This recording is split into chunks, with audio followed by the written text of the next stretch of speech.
Iran ও যুক্তরাষ্ট্রের চলমান আলোচনায় এখনো বড় ধরনের মতপার্থক্য রয়ে গেছে, বিশেষ করে ইউরেনিয়াম সমৃদ্ধকরণ, হরমুজ প্রণালী, যুদ্ধবিরতি ও নিষেধাজ্ঞা ইস্যুতে দুই দেশের অবস্থান একেবারেই বিপরীতমুখী।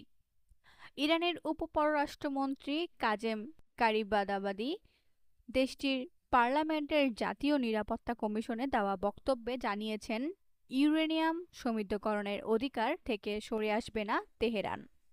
তিনি বলেন, যুক্তরাষ্ট্র তাদের প্রস্তাবে আগামী 2 দশক ইরানকে ইউরেনিয়াম সমৃদ্ধকরণ বন্ধ রাখার কথা বলেছে।